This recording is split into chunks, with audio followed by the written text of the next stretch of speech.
Hello, hello. We are joined now by Ninajirachi over the phone. Hi, how are you?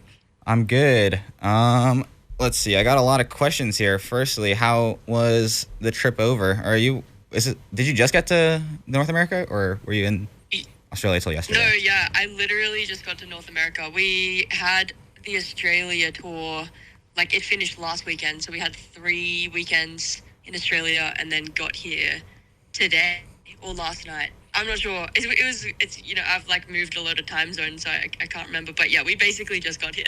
Yeah. Are you feeling a lot of jet lag right now or Oh my God, I'm so jet lagged. But it's kind of good because for playing shows late at night, I want to be awake late and have a lot of energy. So it kind of works out perfect in a way.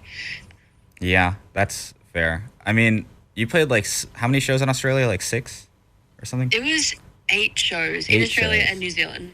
Oh, yeah. Would you would you have a favorite show or like which one did you like the most?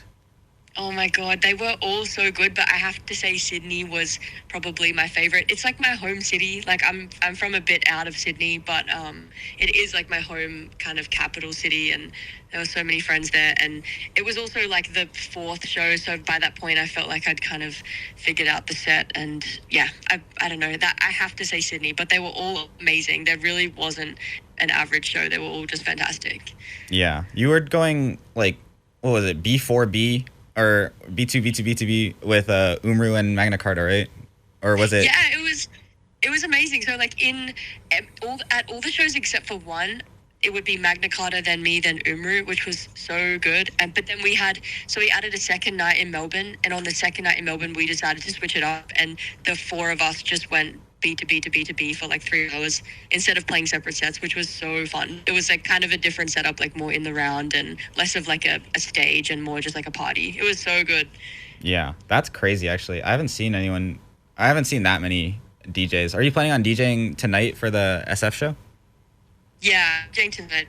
Okay, okay. Do you ever like sing during shows or is it mostly just DJing? You know what? I have, but I'm really not very good. I need to lock in a bit more and figure it out before I can do like a whole set like that. I have jumped up and sung like a couple of songs before, but I don't think I've really nailed it. It actually has been really good time. Yeah. Honestly, I just need to like get some Oh, sorry. I think you're that cutting out a way. bit. I think. Oh, you got me? Hello. Yeah, I got you. Yeah. Perfect. Yeah. Oh, hello. Yeah, yeah. I'm hearing. Sorry. Yeah, I think I just need to practice a bit more before I can deliver like a full set that way. But I really want to one day. Mm-hmm. I feel like performing live is like very. I don't know. It's very like you have to get a lot of things to go right, or it's like set it up all up properly. Yeah, absolutely. I think yeah, it's just a bit more practice. Yeah. Um. Oh, I've actually had Magna Carta and LERQ both on, and they both said that they love you. Oh my God, I love them. I love Ali. Yeah. Well, I love all of them, but I just talked about Magna Carta, but I love Ali too. Yeah. She was saying that someone that she would never remix is probably you, just because all your songs are perfect. Oh, she's the best. That's so nice. Yeah. So I don't know. Are you like well connected with like a lot of the other? I guess they're. Would you consider yourself like electro clash or more? What genre would you say that you make? I don't know. I think I would just say I make electronic music. Yeah. Because it's all kind of a little bit different. That's true, especially on the new album. I feel like there's so many. There's such a wide variety of stuff. Like on, I don't know how do you pronounce it. Is it Cyrac? CSIRAC? Yeah. Cyrac. I feel like Yeah, you that got is it. probably my favorite of like the new songs on the album. Oh, And thank you. then compared to like stuff like All I Am and everything, it sounds very different. Like it's not like one specific sound that you have, but like I don't know. There's a lot going on and it all works. Damn, thank you so much. I'm glad you liked that one. That was honestly the one of the songs from the album I wasn't sure how people would respond to because it's less melodic. Like there's not something you can sing along to so much. But it's been really cool to see people like it so much. So thank you. Yeah. What was like the process for making this album? And you had like a couple guest producers. I know Ginger produced on Battery Death. Yeah, she did. It was Yeah, I mean, I sort of bunch of songs. I think by like late 2024, I had maybe like 6 songs that I felt like were album songs. And from there, I looked at what they all had in common, like what the palette was and what they were about. And that was when I came up with the title. And that kind of gave me like a guiding North Star, which to finish the rest of the album.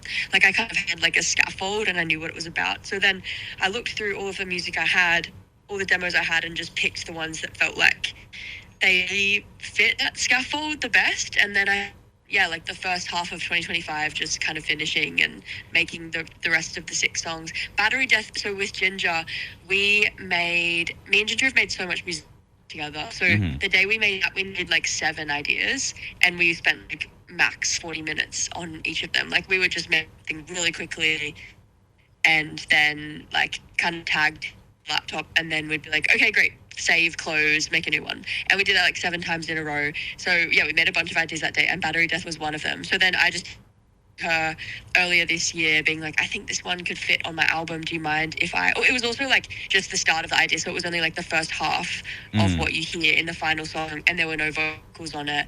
And I just texted her being like, can I finish this for my album? And she was like, oh my god, yes. She was really happy about it. So yeah, I finished it, and I was just sending her versions to make sure she liked it.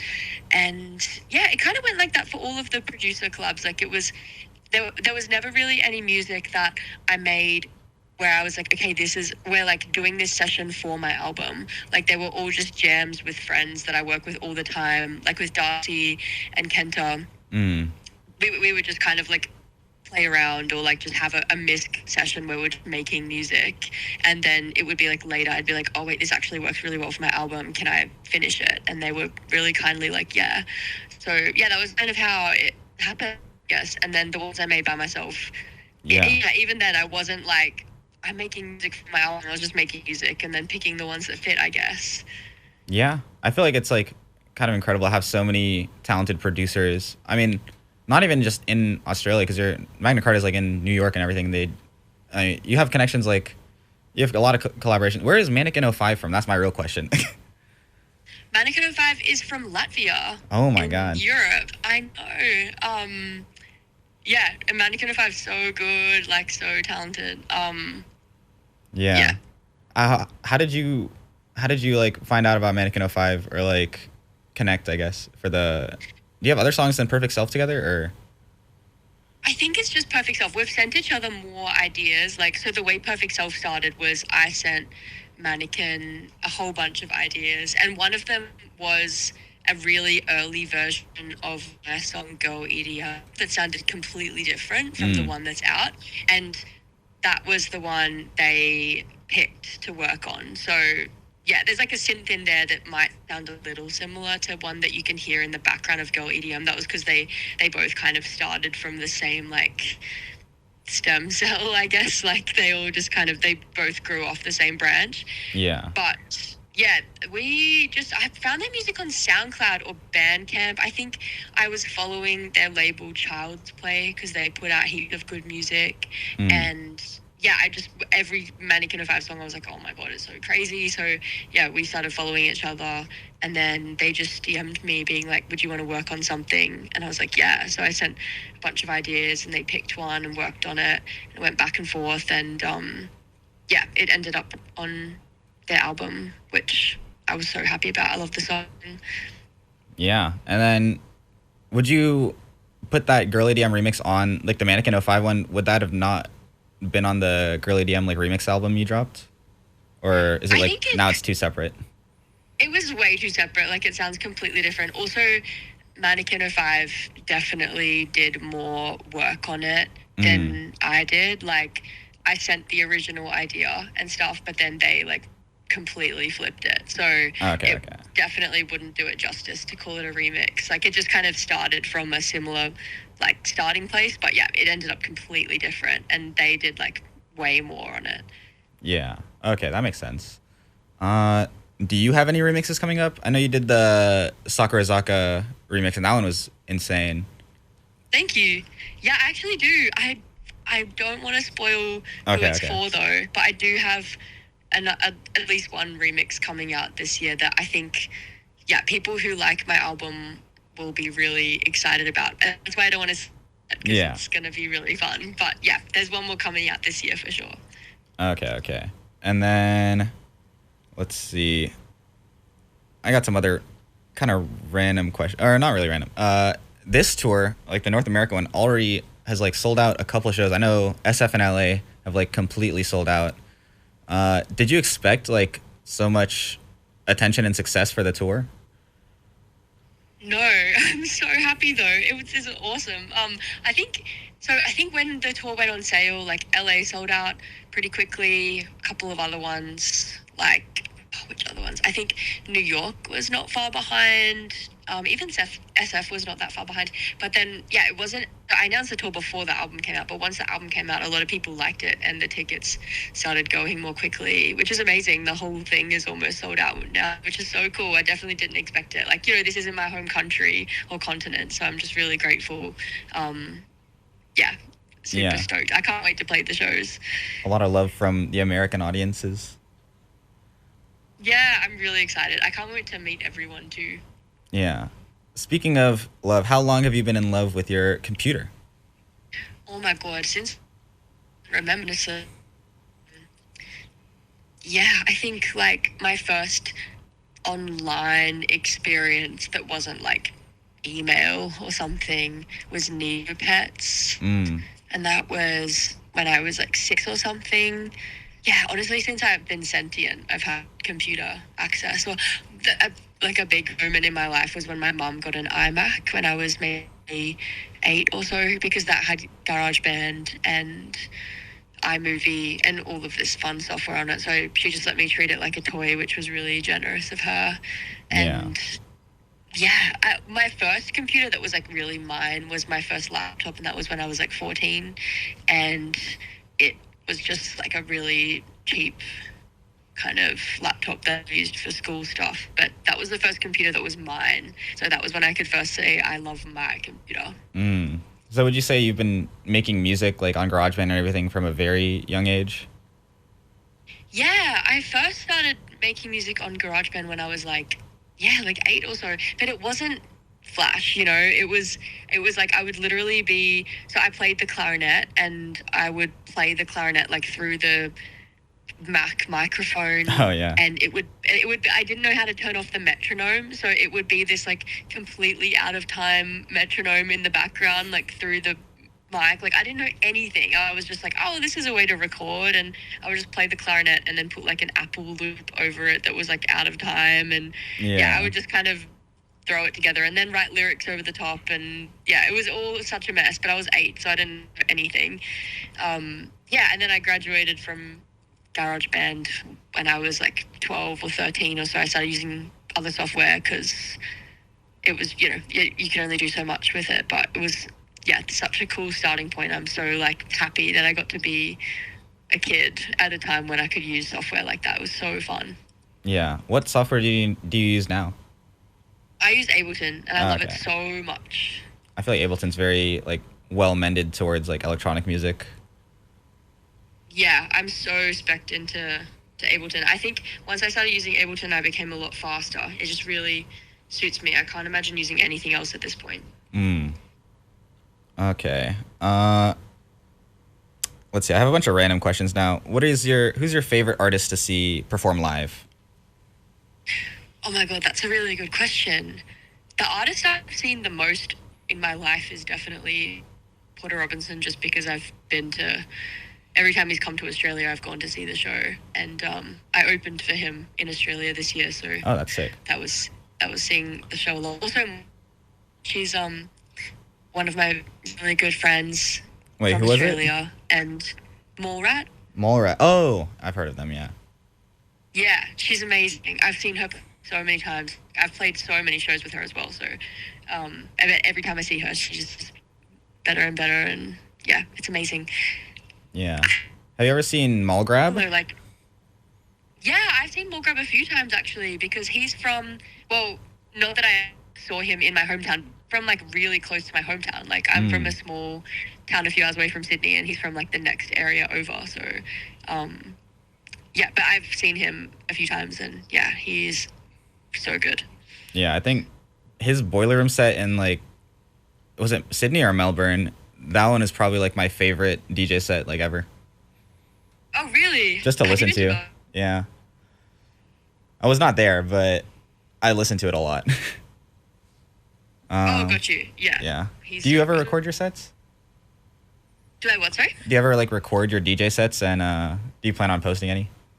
Yeah, I have. If people go on my YouTube channel, there's a few on there from like my EDC set is on there. There's a set I recorded in Japan last year with Avis, Mm. and there's my Def set is on there. There's a couple of them. I don't record every single one, just because I don't want to have it online because then like I want an experience at the show that they haven't already heard, like on the internet and stuff. But yeah, I record a couple of them per year, often enough that I feel like they're like unique to listen to. Like I don't want to record a set where I'm playing like all the same songs again and again and again.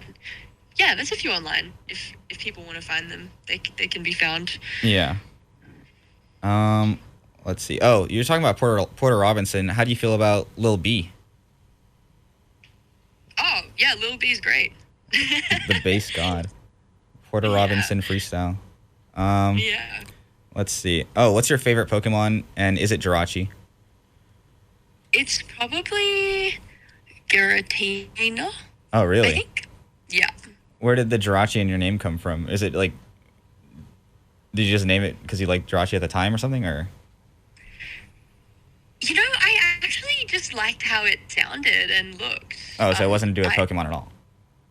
No, it was to do with Pokemon. Like, I'm Oh, a okay. huge fan. I've played like all the games since I was so young. I have a bunch of tattoos and stuff, but Jirachi just sounded good. Like everything else, like Ninajirachi sounded kind of stupid. I mean, maybe that could be another alias or something. But Side honestly, project. at the time, it was just vibes, really. Yeah, Nina Garatina, new side project. Yeah, look out for it. Yeah.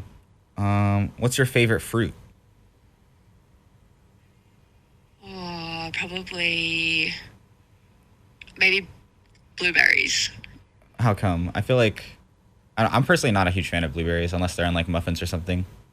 Oh no, really? That's so funny because I feel like I'm not really like a blueberry flavor person. Like I wouldn't really go for like a blueberry cake thing, but like blueberries, the fruit. I don't know, they're just so yummy and healthy, and they can travel decently well. Like I also love mangoes, but mangoes are so hard to travel. You know what I mean? It's so hard to Yeah. travel with a mango because it's going to get all bruised and horrible really quickly. And like, yeah, so mangoes are really up there, but they're just hard to travel. Blueberries, I feel like you can travel with them decently. They're just so healthy. They're convenient They're snacking. so good in a smoothie. Yes, they're so good. Banana is like another one for that reason. Like it just travels so well. Also, you can't really get past an apple. You know what I mean? Yeah. Like, they're classics. Yeah. How about this? Who would you say that like people in America should look out for from Australia? Like when they're like just like who should people listen to from Australia? Really? Oh my god, there are so many good Australian artists, but I would say look out for the collective Stealthy Noob. There are a bunch of artists in that collective and like listen to them, like all of their collaborators that are all so talented, and I feel like they are really giving new me You also have. artist is like. Yeah. Oh, sorry, you go. No, sorry, you just cut out for a second, but yeah. Oh, sorry. Yeah, I feel like they're really like giving a new. They're like presenting a new way to be an Australian artist. Like they embrace like the Australian accent, and a lot of Australian artists don't do that, which I find interesting. Like a lot of Australian artists will sing with an American accent, but all of the Stealthy Noob members, they're really like they sound Australian, and their lyrics are like super Australiana, and yeah, their music is just so good. I think they're so talented. Listen to them for real. Yeah. Do you like singing with an Australian accent? Or I guess you kind of do. I'm not sure. Yeah. Like I do more. I should like be like there. I listen to my music. I think there's a few words that I like pronounce a little bit little bit not Australian, but like I need to fully go into it. I think it's just habit. I don't know. But I don't think I sound American. Like I think I sound more Australian than anything else. But yeah, I probably need to lean into it a little bit more. On the song "All I Am," are you like, would you consider that like yodeling? I guess. Maybe that song, the chanting on that song is not me. That's my friend Jenna, Heaven she. But yeah, I think I'd say it's more chanting. But I like the yodeling. That would be cool. Maybe I need to do a yodeling song. That'd be fun. Yeah. Speaking of Australian artists, you have Dane. I think that's how you pronounce it. Also on the album. I love Dane. And then they're from Australia. Do you just like meet these people like at like shows or something? Yeah, well, I've been with Dane for a few years. We first met in friend, and in 20 production on one of Dane's songs called Encore, and sound like we've been each other's show. I see. Friends for a while, and we've made music together a few times since then. And then we had this session, so that song happened in 2023. We were both in New York and we had a session, and we were just banging around and making sounds, and that was what came out of it, like the first version of that song. It honestly didn't sound too different from what you're hearing on the final version, but yeah, it kind of sat for a while. And then when it came to putting the album together, I think at some point earlier this year I just texted Dane and I was like, can I use this song for the album? And I really didn't think I was going to have any features or guest vocalists or like artist collabs on there, but the song just fits so well, couldn't not, like it just happened really organically. So yeah, they were like, yeah, absolutely. And yeah, it was perfect. Yeah. I guess let's move to the show tonight, or like the US shows. Tonight your Somewhere Special is opening, and I think tomorrow All's Well and Somewhere Special are opening, right? Yeah, I love them. Wait, is Somewhere Special is going on at like 10 p.m., I assume? Yeah, I think so. I'm not 100% sure of this at times. I can't confirm or deny. Okay. But somewhere around that. Is there anyone else on the lineup, or? Not tonight. Okay.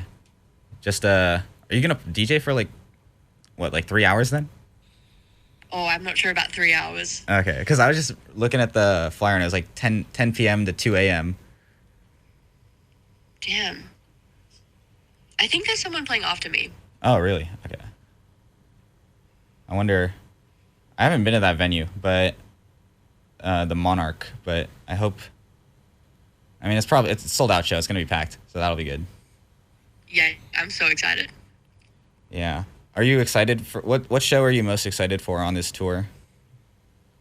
Or like, where do you want to go? That's a good question. I mean, I'm excited for all of them, but I gotta say New York I think is going to be amazing, only because the lineup is so stacked. Like it's myself and I think like 5 or 6 other artists that are my friends and that I'm a fan of. So yeah, that's going to be crazy. I'm excited to see everyone play.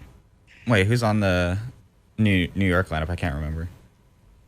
Oh my god. I have to censor the name. Yeah. Yeah. I just realized It's okay. I mean, that's his name. Yeah. DJ F. Mm-hmm. DJ something. DJ Thank You. And Ali. Oh, really? Ali Arkee's like a really good DJ. Sure. Oh, she's amazing. She's so good. Every time I've seen her, she's been just... Yeah. I like...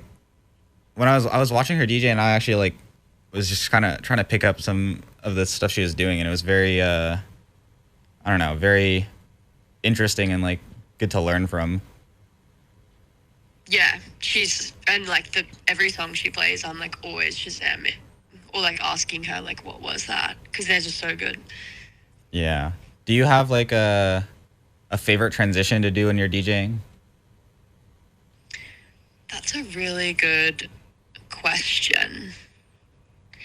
It used to be All I Am into the live edit of Wayside, but I've changed the setup. Not doing that so much anymore. I think tonight, well, like, I think, like, across the Australia tour, I don't know, I don't want to give too much away, but that was one from, like, the previous sets that I was really loving. Okay. Would you ever post, like, the live edit on, like, SoundCloud or something for Wayside? Yeah, it's on there. Oh, it is? Actually, maybe I took it down. It was on there for, like, at least a year. Okay. I think I have, like, one more question. It's, what's your favorite, like, what do you like to wear to, like shows, or when you're going to raves, or when you're playing? Like, what is your preferred, like, outfit? I think lately it's been more sleeveless tops, which I used to hate wearing, but I've realized, like, the utility of having, like, my arms free, and you know, I get really hot, so it's like really utilitarian to wear, like, a tank top, so that's been good. I love wearing gloves and leg warmers and some shoes that give me a bit of height because I'm not super tall. Do you get a lot of, like, candy at shows when you go? Yeah, every time I meet people after the show, I get offered some, which is really, really sweet, and some people make candy. I have one actually on my wrist right now that says Dark Crystal on it from the shows in Australia. Most of them say Go EDM. A few people lately have been giving me some that has, like, the album track names on them, which is really cool. Yeah, that's pretty sick, actually. I feel like, I don't know, I feel like I don't have enough wrist space to hold all the all the candy. Like, does that ever become a problem for you? You just have too much? Yes. No, I have a little box that I travel around with, so I always have, like, 10 or so bracelets on me at a time that I've gotten from different people, and then I have, like, a big stash of it at home, so, like, I swap out the ones that I travel with. But I had a bunch. My friend, a friend of mine, made heaps of candy for the album cover shoot, just to kind of have as a prop, or, like, for me to wear or something, and I couldn't keep it all. So then after the album came out, I had, like, a CD signing event, and everyone who came, I, like, kind of was giving it out to them. So I think it's like once you accumulate so much, it's nice to redistribute it. I mean, that's, I guess, why people make it in the first place. Yeah, there's a big, like, trading culture, I guess, or just, like, expanding it. Yeah, exactly. Yeah. It's a good energy to give out. It's, like, it's given a lot of positivity to the scene. I think that's all I have questions wise. Do you have anything you want to, like, talk about?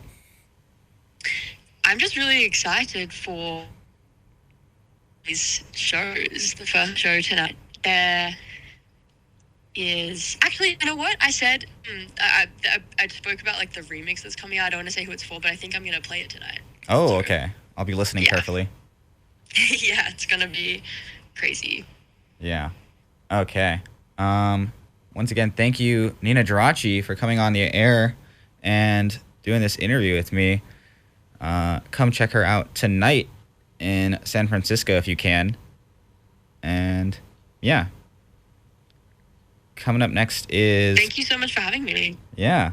Thank you for coming. Coming up next is Cyrac off the new album. So stay tuned if you want to hear that. Bye-bye.